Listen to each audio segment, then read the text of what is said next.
be able to answer the questions regarding her SALN and provide them with a copy of the SALN, since it is also our constitutional duty.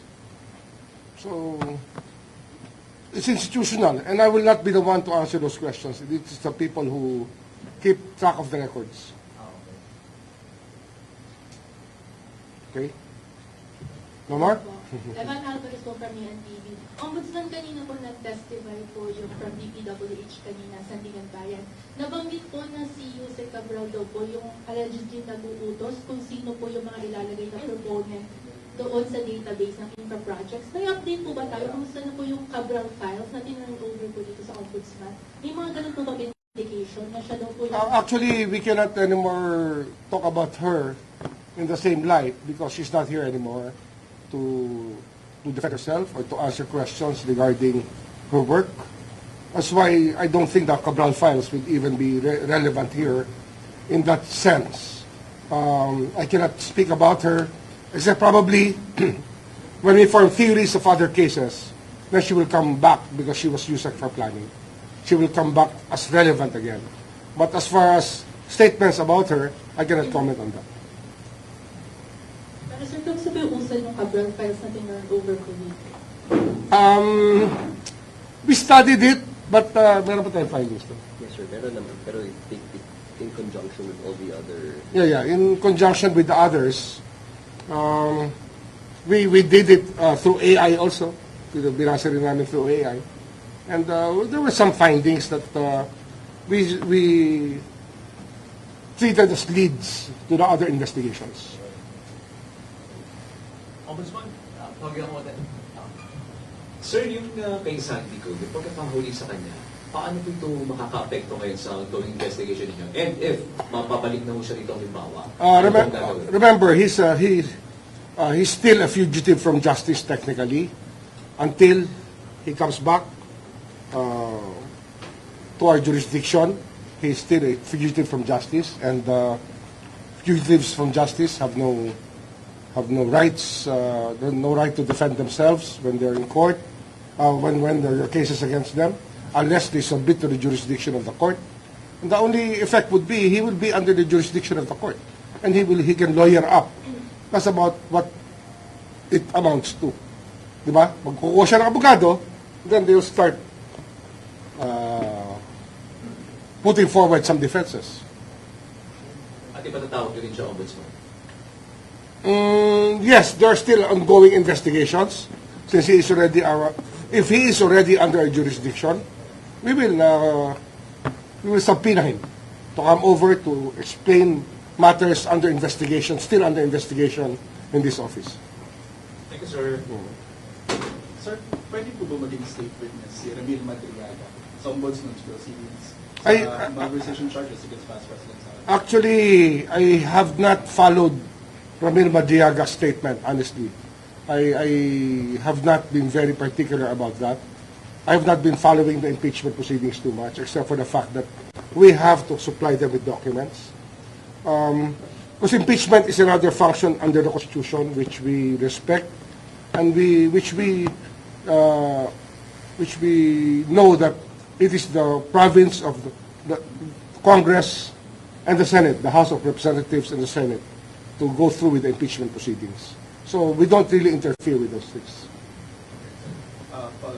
Next question, sir. Nakuha niyo po ba yung mga SALN ni Vice President Sara Duterte sa Mindanao from 2007 na hinihingi ko ng House? Well, I guess that the documents in our possession will be the best evidence, and it's better that we just present it tomorrow first before we present anything here.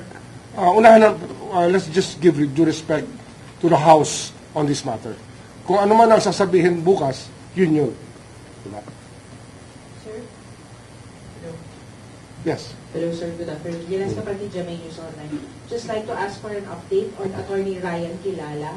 I understand he's assistant prosecutor here. Yes. Nabanggit po kasi yun ni Ramil Madriaga. Yes.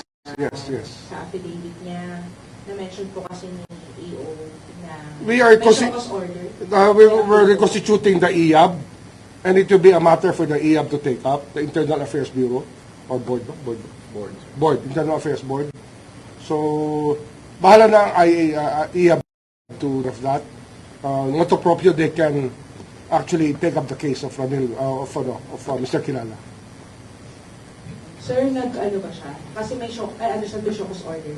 Nag-reply ba siya dun sa show cause order? I think he replied already. Pero sir, when can we expect resolution from Well, let's just wait for the... Kasi we are reconstituting the IAB na. So we'll just wait for the time when the IAB starts hearing it, and after it's rendered judgment, then we can tell you about it. But whatever happens internally in the Internal Affairs Bureau will still have to be under wraps to protect people who are there. Pero sir, he's not suspended or sanctioned. So, Not yet. Wala pa naman. But of course, we are noting the statements made as to his actions, and we will just ask him to elucidate on that later on. I think he has already explained himself through an affidavit, through a counter affidavit. So we'll see.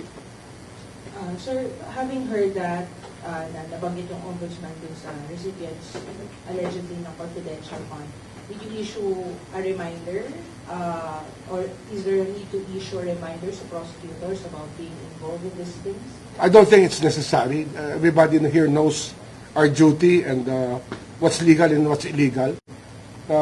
We are trying to look at the records of the CCTVs, if they're still existing. They're still trying to review it. We're doing our own thing here to check the veracity of the statements of Mr. Madiaga. Sir Cabal, back na ako kay Zaldico, sir. Do you have information if he is detained in Czech Republic or anywhere else in Europe? I think Meron he's. po ba kayong information? I think the Czech Republic and the European Commission will be the one to take care of it because it's a violation of their local law, the law of the Union. That's why an immigration violation there resonates all throughout the different member states of the European Union. Given na yun nga, wala naman siya. I think that the executive department will be. I was told that they will be sending a delegation there to coordinate with the Czech authorities and of course with the EU on this matter. At this point, sir, kailangan ba yung mga statements ni Zaldico for a successful prosecution, flood control cases? Well, Or not necessarily? jurisdiction over his body, over his person, is what we really want to happen, so that we can actually make a very good hearing out of it, so that he can defend himself, and so that the justices who are hearing the cases will be able to render the proper judgment. Mahalaga yun eh. Mahalaga sa akin, mag-due process, mapangalagaan yung karapatan ng bawat isa. Basta accused naman, hindi naman presumed guilty yan. Di ba? Ano pa rin yan? Meron pa rin presumption of innocence. Kaya lang, kailangan sagutin na yung mga tanong. Hindi naman ang kailangan mangyari. Akusado siya. But sir, in the event na yun nga, kung hindi siya magpakita o hindi siya... Yun nga yung inihintay natin. Kasi nga, ano to eh, no? Itong pagkahuli sa kanya ay kinakailangan ma-convert natin into our jurisdiction yung kanyang tao. Yung kanyang pagkatao makuha natin dito. Yung kanyang status as a fugitive ay mapalitan na within our jurisdiction na. That's the first thing that we are concerned with. That's why when we were told that the executive department is sending a delegation there, siyempre natuwa naman kami. I think this Department of Justice is handling that now, which is handling that.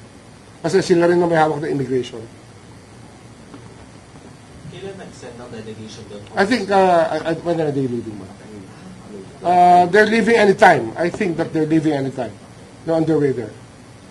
Sir, baka meron lang po kayong update on other flood control cases that you're investigating? Well, there have been many things happening in the past few days.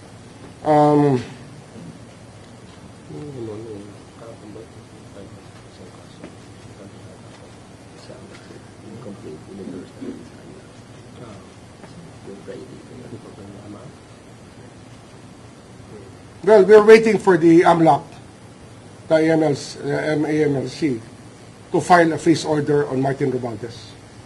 We already endorsed a complaint to them. We're waiting for the Romualdez case to start rolling, or the Romualdez cases to start rolling. And the first case would be about money laundering. Money laundering. Ayun ang iniintay namin na matagal natin iniintay na magsimula na ang paglabas ng mga kasong ito na high level talaga. So, well, Mr. Romualdez was supposed to have a checkup in Singapore, I think. They were trying to ask us to allow him to leave. But because we have a bulletin, a lookout order with immigration about those that who are under investigation, we did not respond favorably to the request that he be allowed to leave. Because, ano yan magkakaroon na naman ng haka-haka at kuro-kuro yan. Mabuti ng, sana naman, dito lang siya magpa-check up. Kasi naman, magagaling naman ang doktor natin dito. Actually, they were burning the lines yesterday and up to this morning. But I held my ground. Sabi ko, when you join government, you already surrender your right to travel, especially to another jurisdiction, especially if you're under investigation. Kailan sana siya magbiyahe sa Singapore? Today dapat. Hindi namin siya pinaalis, hindi namin pinayagan na ma-lift yung bulletin niya, kasi nga, naka-lookout order because we've been investigating him actively. Baka hindi na bumalik we don't want that to happen. Sinabi po ba niya kung ano sakit na ipapagamot? Well, siguro heart, sugar, diabetes, heart, usual diseases of our generation and our kind of work. Sir, kaya nabanggit niyo po kasi si former Senate President Escudero din before. Ano po yung development? Active pa rin ang investigation. We will be conducting a PI soon. One thing I can tell you. I was in the briefing yesterday of the case build-up and yes, I was in the briefing yesterday of the case build-up and it's going well. The papers are being, the theories are very strong and the papers are being prepared as we speak. So the complaint will soon be on the stage of preliminary investigation. Sir, may freeze order po ba for Senator Escudero?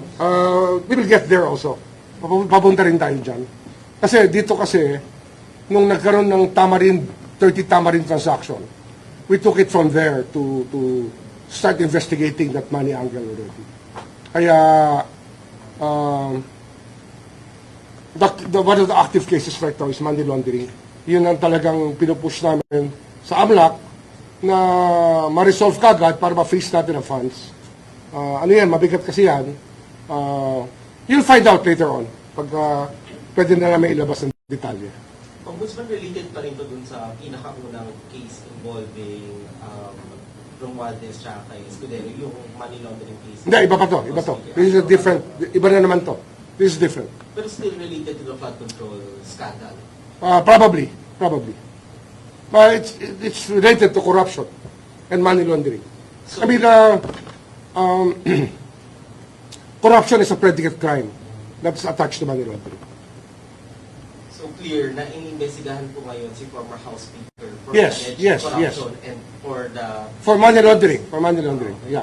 Kaya, ang sinisik namin, magkaroon ng, gusto namin, ma-freeze order para, mapangalagaan natin yung mga dapat, yung mga salapi na dapat pag-aari ng bayan. Yun po yung ating hinahabol dito. Okay. Tapos, Ombudsman, you mentioned kanina na kapag nakabalik dito si Zaldico, isasama niyo siya to explain matters still under investigation. Oh yes, meron pa kami iba. Ano yung mga issue na ito?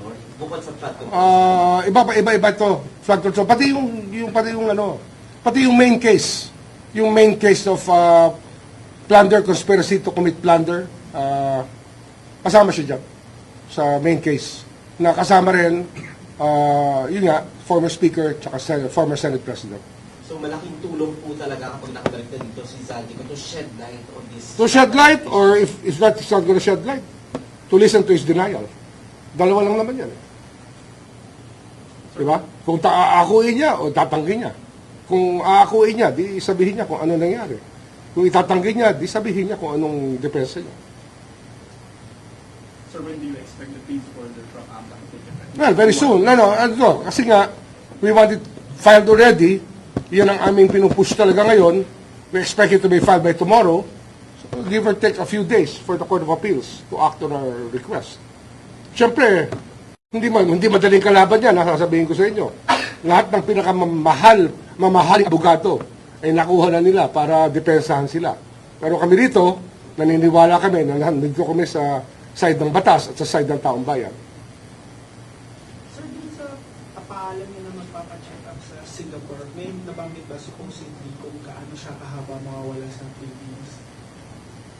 5 araw. 5 araw yata hinihingi. Kaya lang, siyempre nga, ang problema dyan, para namang sobrang coincidental na nahuli si Saldico sa Europe, bila siyang aalis. Baka mamaya, wala na tayo mapanghawakan dito sa bansang ito.